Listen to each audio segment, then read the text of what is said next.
Hey everybody, welcome to Off the Hustle. This is Jarrett. Hey, what's up, y'all? It's Omari checking in. So we have a guest that you guys probably wouldn't even guess that we would have. We have someone who practices not just entrepreneurship but also law and knows the law of entrepreneurship. So it's like a double, triple, quadruple special for whoever's Hey, listening. bro. Yeah, and I think um, people gonna enjoy this one because she has a natural energy that just lights up the room. You know what I'm saying? Like you can tell by the smile for sure. but um, but let's go ahead and just cut to the chase. We got Kamaria Womack from KW Law Office. Yes, Kamaria, how you doing? I am doing well. I'm so excited to be here. I'm excited to talk to you guys. I'm excited about this whole process. I'm like, oh my God, the cameras are on me. Let me perk up. Live Hey camera y'all. action.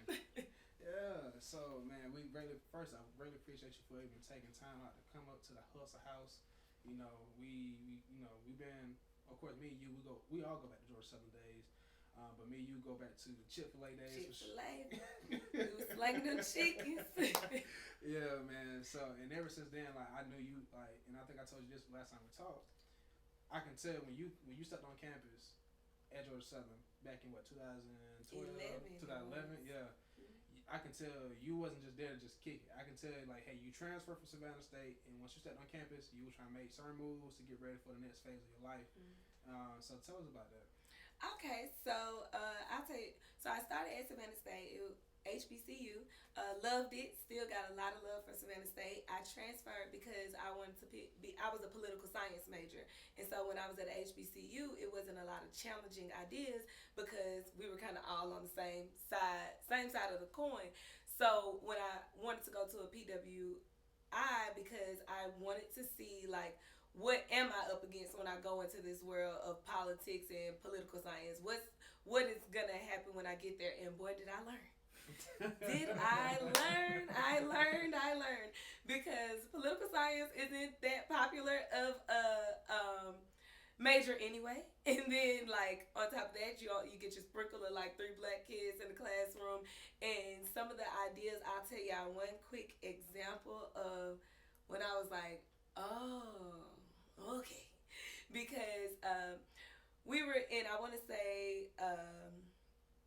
Let's say political science and media or something like that, and this white girl really like got up. She made a speech about how blackface is okay as long as you're doing it to be funny.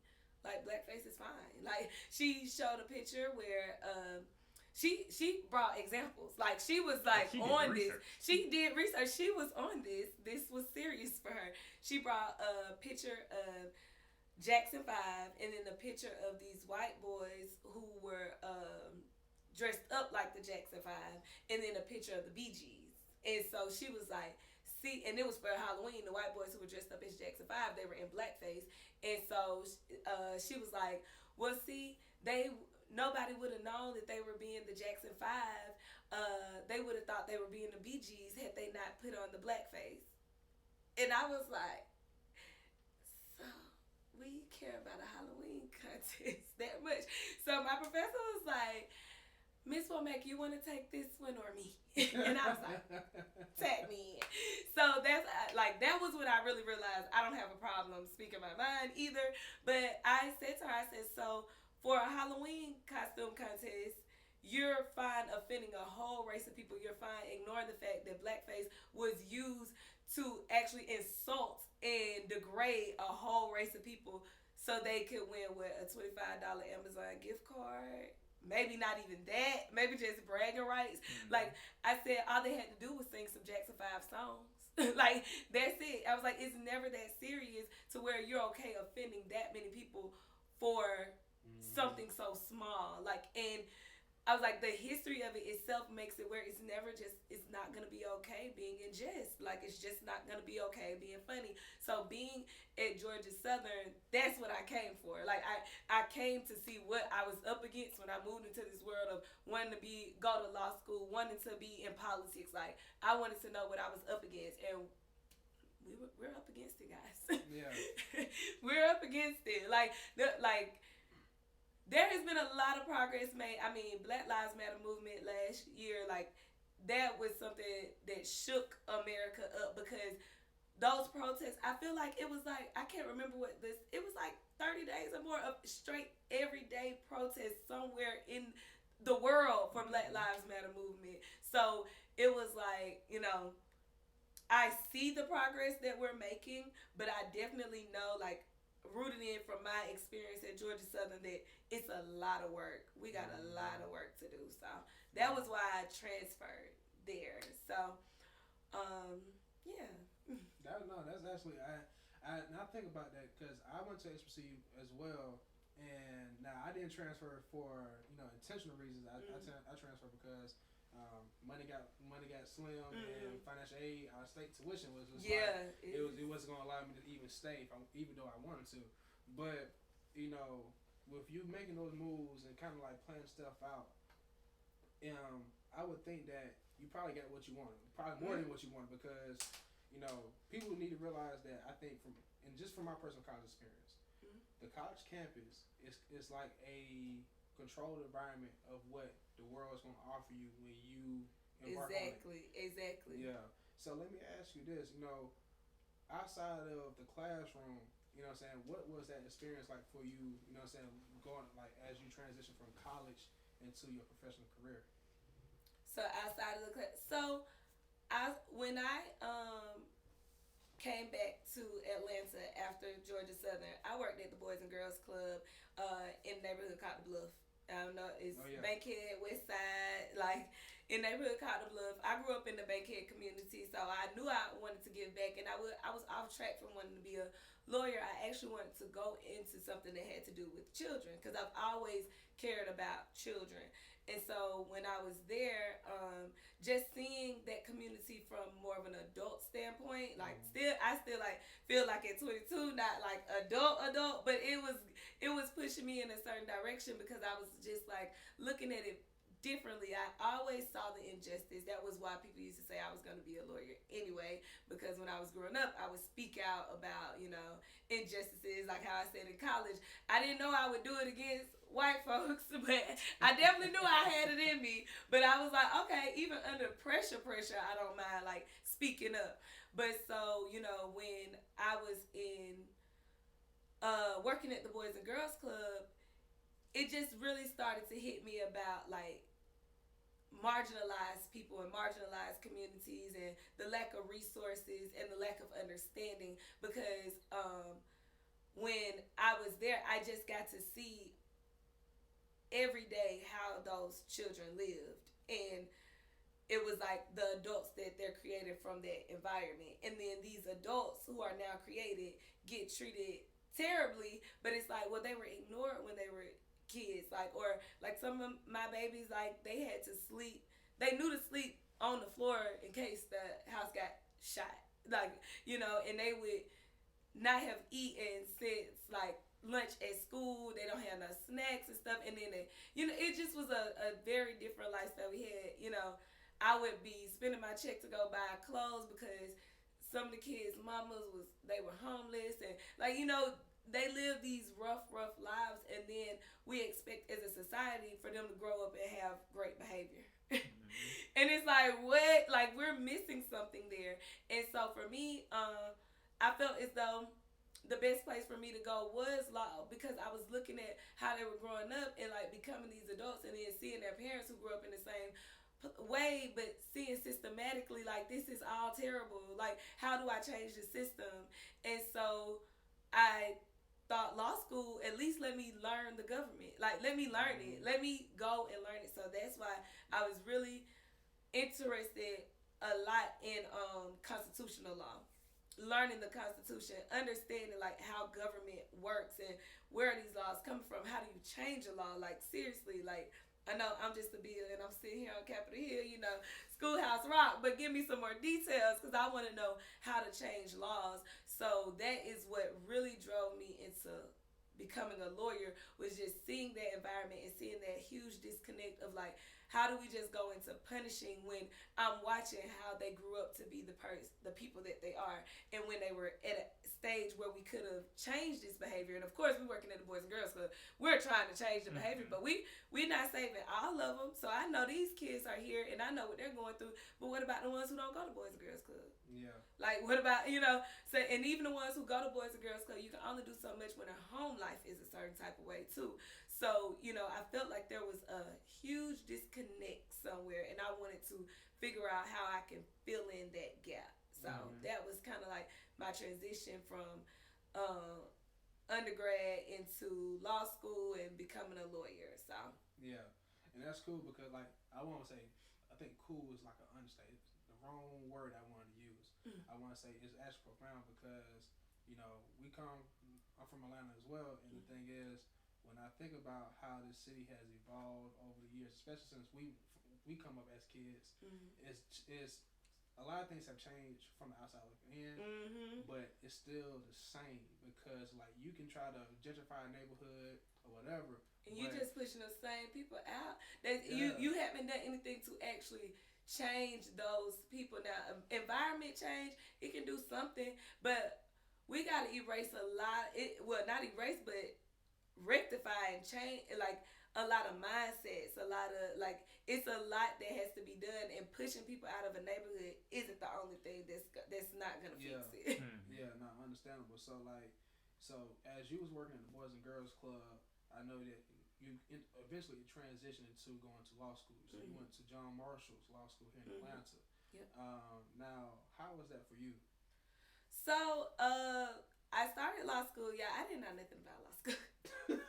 Nothing. I just knew that I wanted to figure out how do you change laws and all of that. So I went to law school, and I tell this to people because when I say I want everybody to know it is doable, you can exceed in law school even if you don't know what you're doing.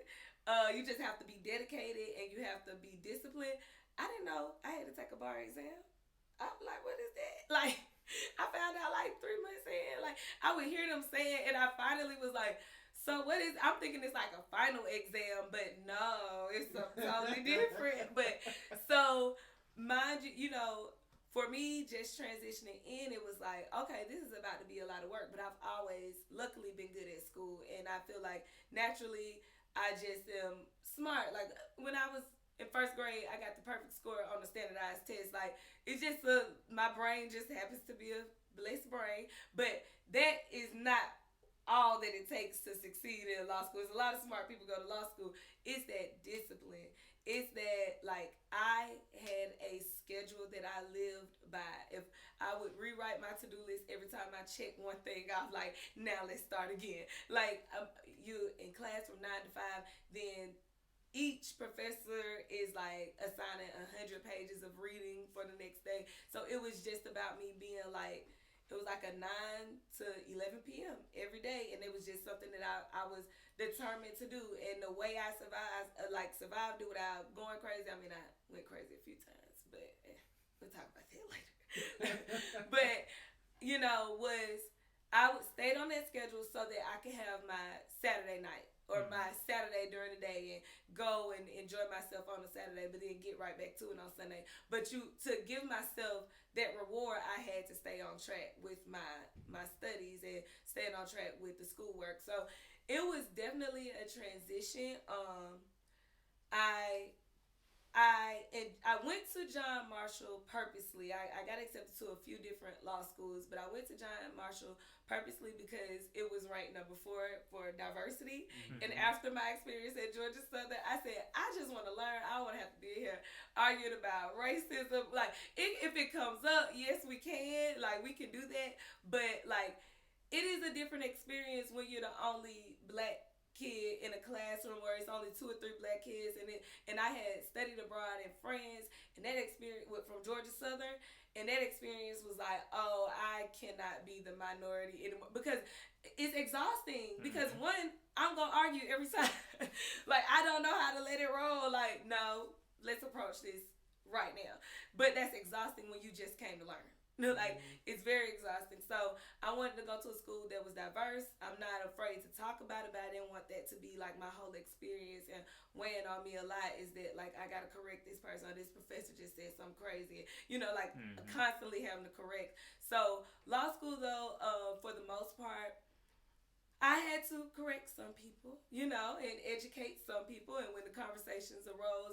But for the most part, I enjoyed my experience in law school as far as the people that I got to meet and the just being there and learning and absorbing so much and feeling like, oh, this just empowered me. Like, this knowledge just empowered me. I feel like there's definitely still times where I'm like, lost, like, oh my God, I don't know, like, what I'm supposed to be doing with this case and what's my first direction, which way, step one. But what it did teach you was how to think like a lawyer. So it was mostly about critical thinking. So if I find the right information, I can think about it and I can analyze it. That the biggest thing is sometimes finding the right information that I need. But once I find it, I know how to think like a lawyer, and I know how to think critically, and then I know how to articulate to where a judge or a jury would be like, oh yeah, I see how you've analyzed this. So that was the biggest thing, is like, you learn how to think like a lawyer. Not necessarily, I'm not an encyclopedia of the law. I don't know all the laws, but if you bring me a law, I can interpret it for you and then analyze it based on the facts of your case to make it. So a lot of people think they can just call me and be like, so is it illegal to do da-da-da-da-da? I don't know.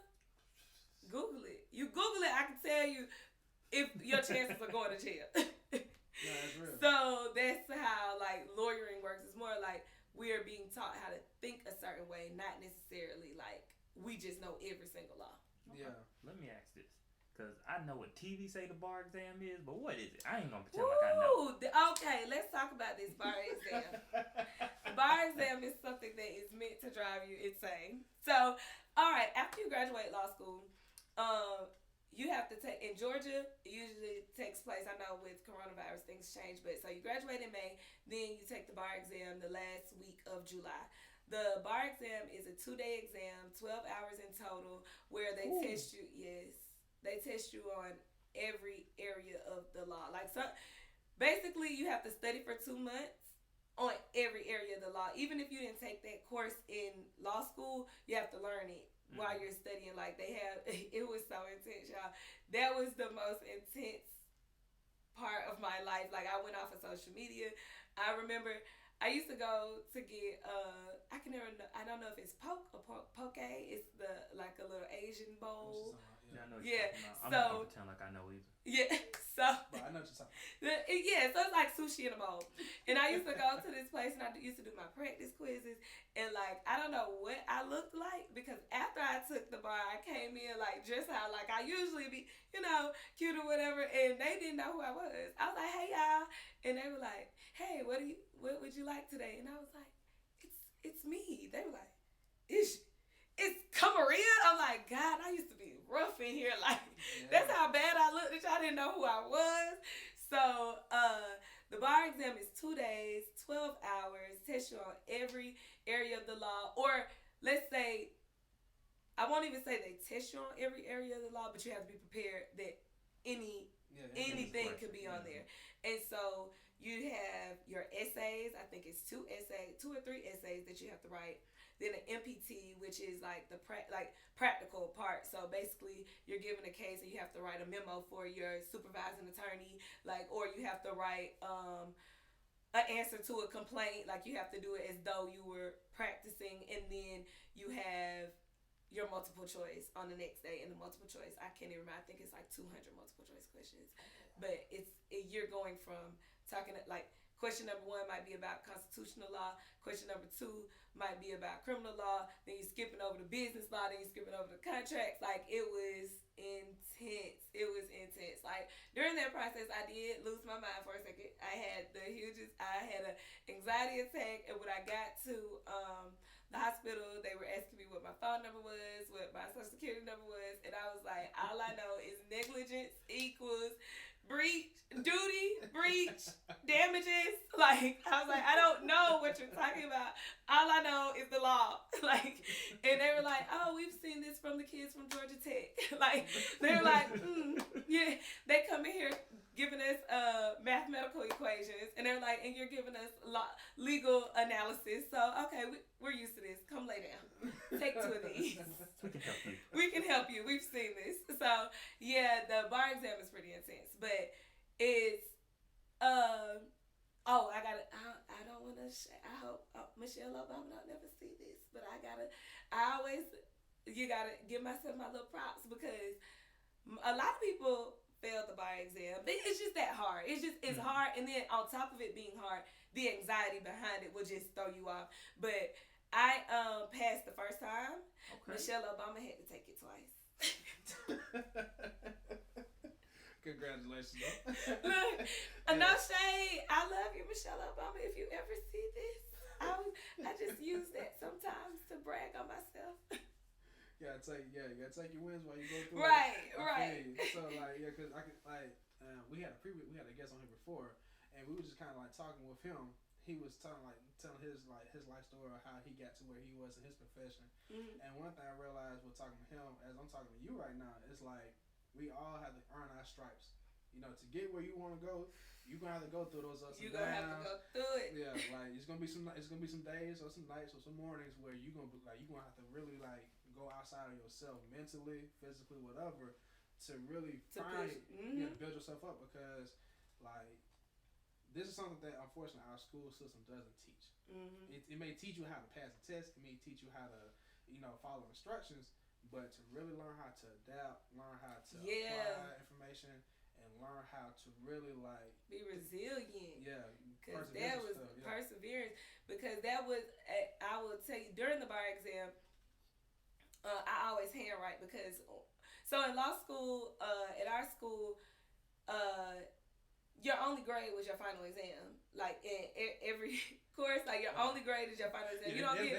That's my face, but okay. You don't get exactly like you don't get homework assignments. Like you might get something that's like worth 10% if a professor is just being nice. But for the most part, your only grade is your final exam. An extra test is being nice. No, 10%, something that's wrong. But it was it is quizzes. It's quizzes. No, I'm gonna be nice to y'all. I'm gonna give a quiz. And that's extra. That was it. The fact that that's how you know I've been abused in school because I'm like, yeah, no, that's right. You get a quiz and that's good. But so your final exam would really just be like everything from that semester, and you just have to like take that final exam, and so. For civil procedure, one year we were doing the final exam, and I was on my computer, and my computer like froze up, crashed, and everything. So I had to stop and handwrite. And so ever since then, I was like, I don't trust technology. I'm handwriting. So when we were taking the bar, I handwrite. So because I just always was like, can't do it anymore. After that scare, and I still felt like I would have got an 8 in that class, but I got a B+. But I was like, I messed up because my computer, I was like, no, I'm handwriting. So I'm handwriting at the bar, and I got names mixed up. As I'm writing this whole analysis out, I got names mixed up of the people that the case was about. So, like for 2 pages, it would just look like my answer was wrong because it's like, who is she? I didn't want, that would have been terrible if they were reading that. They would have been like, huh? Like, toss it. So I looked at that and I was like, oh, I'm about to quit. I'm just going to have to take it again. Like, I was like, it's no way. Because the way it is, you're in the convention center, white walls everywhere. Everybody's facing this way with a big old clock up there that's counting down your time. Like, horrible. It's so bad. It's all in your mind now. It's all in, when I say I went to the bathroom, and so when you say you have to come outside of yourself, so I literally had to muster up strength to go back out there and rewrite that whole thing and get through that whole portion of the test. I went to the bathroom and I was like, okay, pack it up. Like, let's just do it again. We'll take it again. And I think February is when it comes back again. So it's July or February. I'm like, we can just pack it up. Let's go home. Let's go. But I had to really tell myself no. If just go back through. Now you've written out the analysis. So just do it again with the right names and just come on up. I was like, you got a whole nother day. So I'm in there having this whole conversation with myself, for 5 minutes, having a full weighing pros and cons, and then luckily the pros won and outweighed. But I did talk to God, and I said, if I go back out there, I better pass. I said, you know, I don't tell you what to do, but I'm telling you this time, I better pass. Because if I go back out there and I muster up all this strength and I don't pass, I ain't doing it again, so I just won't be a lawyer. like that's doing something to God. So I just won't be a lawyer. Yeah. And you done put me through, you done blessed me through all of this, and I'm just not gonna do it. So, negotiate with me. we just like really was in there. Y'all don't understand how crazy it makes you. Like you and when I prayed over it, I said, when I turned in my test, I said, Lord, please be an eraser. If anything is wrong, erase it and put the right answer on it. Because I was in there stressed, okay? But that is an experience, but it's doable. It is doable. You just have to, and I know some people, it might take them 2 or 3 times, but they pass it. And when you do, that's it. You passed it. It doesn't matter how many, once you're in the profession, nobody is asking you, so how many times did it take you to pass the bar? Like when you go for a job interview, it might be something that, you know, you speak on, like, somebody interview you, you speak on, oh yeah, I passed the bar one time, but nobody cares. Once you become a lawyer, you're a lawyer. Like, it takes a 270 to pass.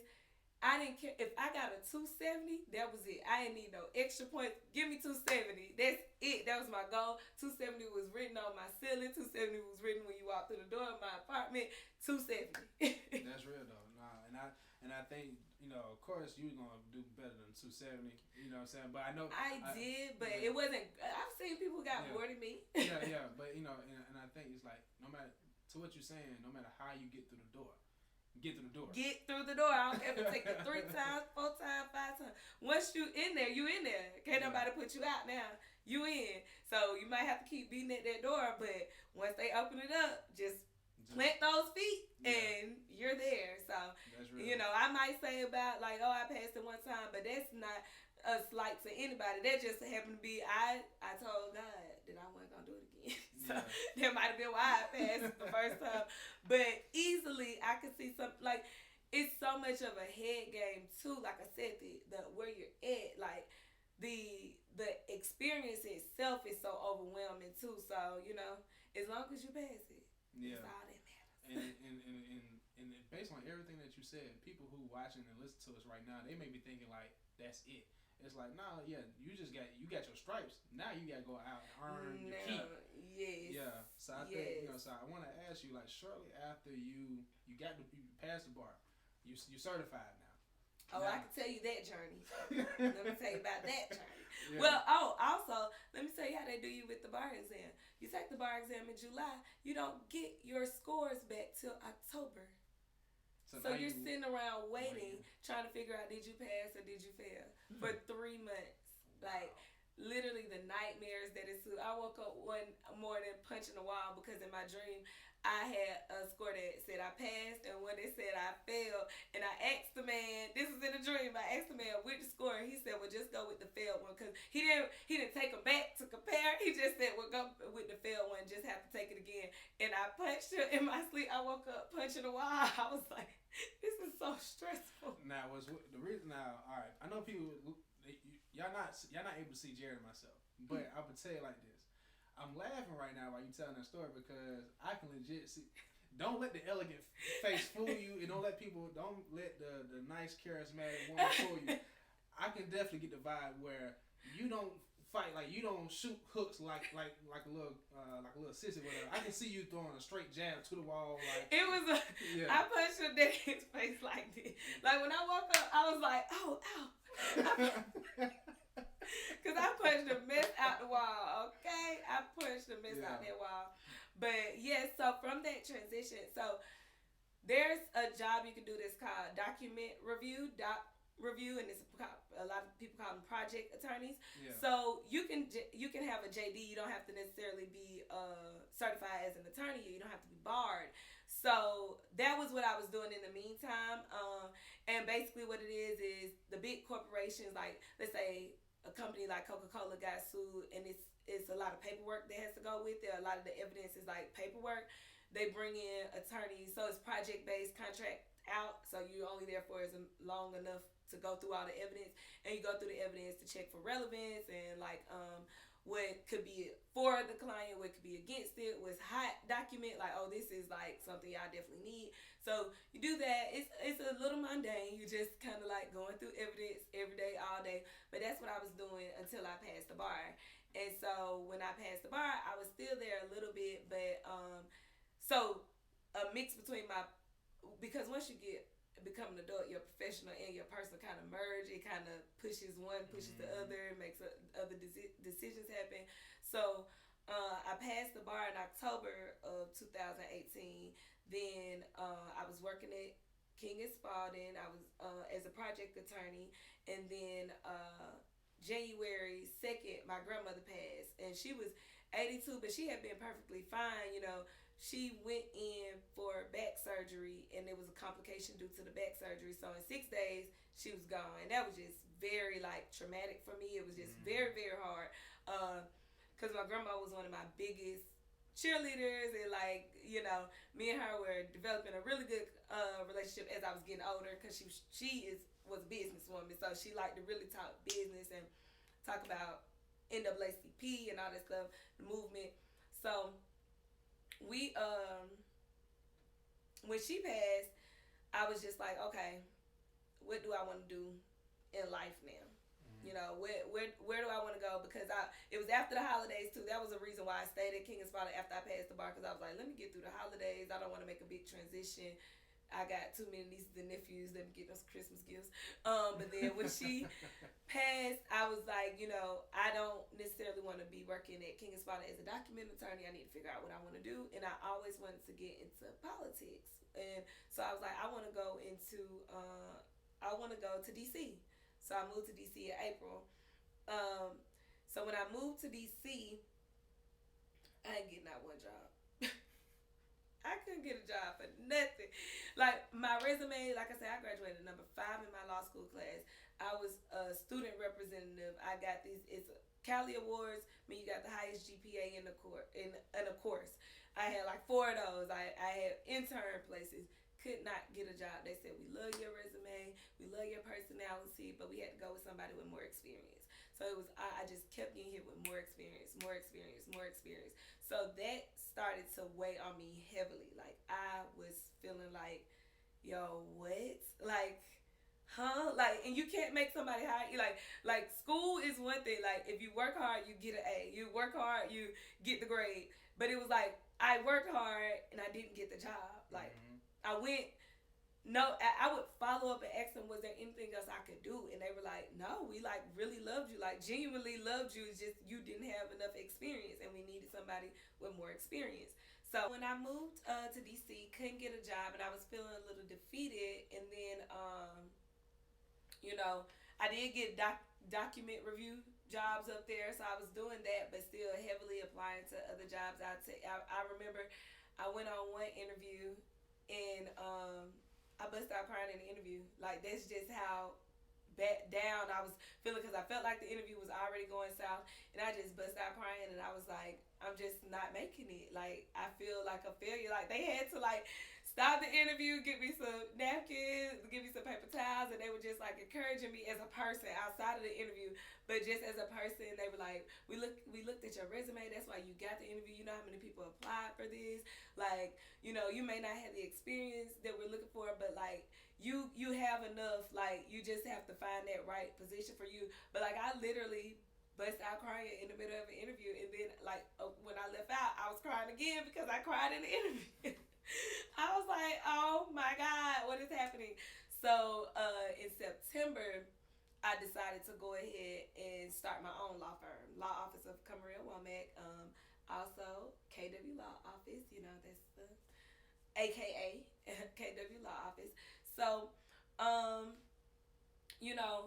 when I started the law firm, it still was in a general direction. I wasn't quite sure. I would say, I want to do business law, but, from where I'm from, we don't get a lot of attorneys, and statistically, there just isn't a lot of Black attorneys anyway. So where I'm from, I wanted to be accessible because I knew a lot of people were going to be calling on me anyway for a lot of things. So I was kind of general. But after September 19th, I opened a law firm, and then my cousin passed away, who grew up in the same house as me a lot. He was pretty much like a big brother. Yeah. Because my mom only has one sister, and they were close. So all 3 of her kids and all three of my mom's kids, we would live together at certain times and all of that. So he ended up passing like October 3rd, like two or 3 weeks after I started the law firm. And that just put me in another funk because January we had just lost my grandma and it was on that same side of the family, like, so it was just like big hits. And so that was when after that I had to take a break. Like I just wasn't feeling good. It just all felt like it started crashing out of stress from law school, out of stress from not getting a job. Like it just felt like my whole life had just like hit me over with a wave, and that's when I started therapy. So I started therapy in November, and that kind of helped me.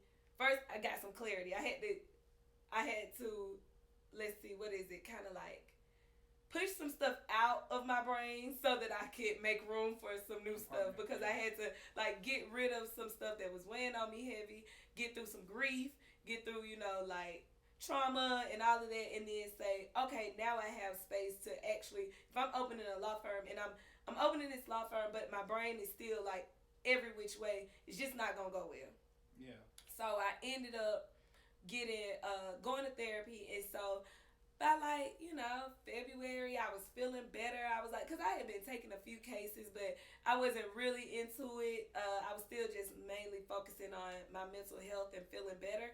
And so then in like February, I was like, okay, it's time to, I'm feeling it. I'm ready to rock and roll. I think I'm going to focus on business law. And part of that was because so many people I saw were starting businesses. Like it was this huge, before the pandemic, and pandemic made a lot of people get into that entrepreneurial mindset. But before that, I was like, I think this is where I could be a great help, because instead of like being on the back end where I'm helping people stay out of jail, like after a crime has already been committed, I want to like help them find another way of income and create financial freedom, because that's what's really gonna elevate us as a people. And so I saw people, they would have hustles but not businesses, and the way you can turn that hustle into a business is literally legally, like by getting all your permits together, by moving a certain type of way.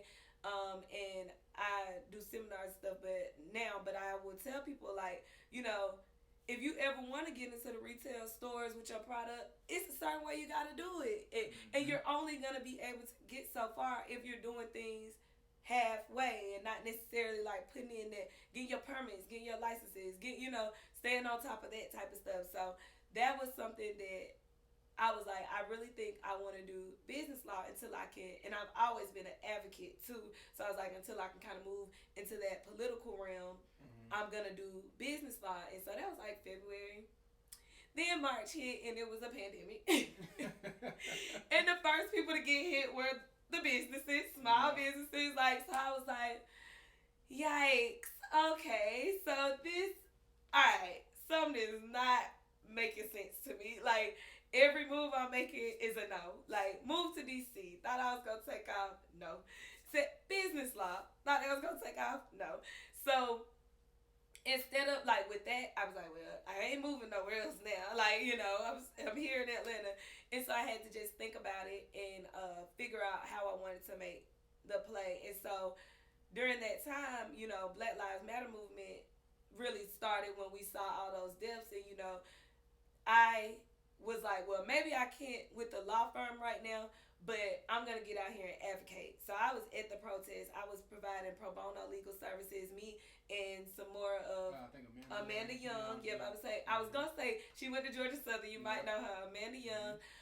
We worked together and with a few more attorneys, and we were doing pro bono legal services for people who were arrested. I was on a lot of lives and speaking at the protest on the megaphone. So I was like, well, it may not be working with the law firm right now, but I got two goals in life. I want the law firm to be good, but I've always wanted to be an advocate. And when I say politics, I know a lot of people be like, oh, she want to be a politician. But if you're familiar with AOC, that's what I'm talking about. She was a bartender and became a whole congresswoman, and she shakes the table on a daily basis. She got old Republicans and Democrats that don't like her. So, she shakes tables. So when I say politics, that's what I mean. Like, I'm just going to where we need to shake up the table. And from my experience and just from what I've been studying over the years, politics and business are heavily correlated. Mm-hmm. People, I think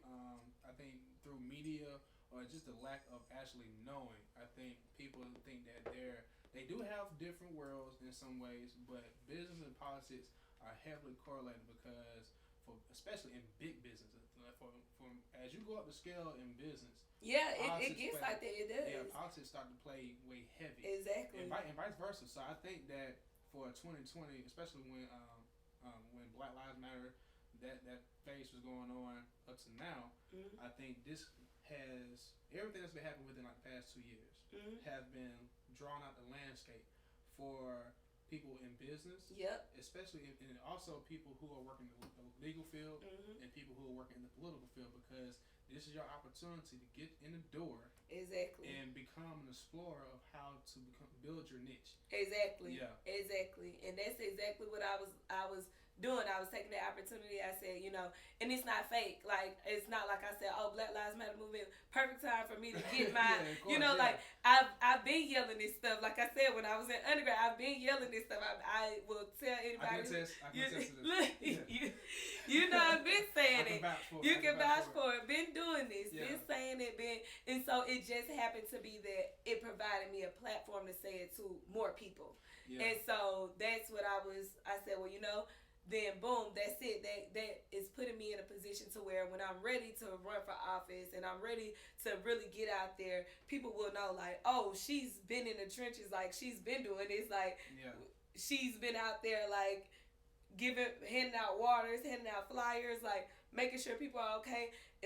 I'm still a person where if I see at nighttime the police stop and it's a black boy, I'm slowing down, I'm circling the block. I'm like, all right, let's just make sure everything okay over there, because I won't hesitate to hop out of the car and be like, I'm his lawyer. What's going on? Like, at least to just be there, like, so I don't have a problem stepping in. So back to the timeline, like when I was doing that, at the same time, I was working on my website. I was working on taking pictures and building up the law firm too. So because I still was like, people are going to come back to business. Business got to go on eventually. Even if we have to pivot how we do it, it has to happen. And so I was doing little videos where I was giving out free tips to business owners, especially with the SBA loans and stuff. So I was just like, I'm still going to grind toward it and just hope for the best, because eventually things will shake out. And by like August, September of last year, phone just started ringing, because I think that's when people started to realize, like, okay, coronavirus might not be going anywhere and I can't keep sitting still. Like, I'm going to have to make some things shake. And so that's when a lot of people started calling, ready to start their businesses, ready to do their, like, I need a contract for this, need a contract review. So that put me in when I really worked on the financial freedom, and I was like, I really want to, my emphasis is on Black women entrepreneurs. Like, I help, of course, Black men, anybody, but that's kind of like where my emphasis is on Black women who are small business owners, because I just was looking at, like, I had to think. I had to stop and I had to think, like, okay, write it down. I wrote down, like, what am I passionate about? What do I want to see? What is my goal with my law firm? And then, boom, pivot. So, like you said, it wasn't just like, oh, well, then I'm just going to make this next move. It was, like, strategic on, okay, well, I'm going to take a moment and rebrand and figure out how I want to move with this law firm.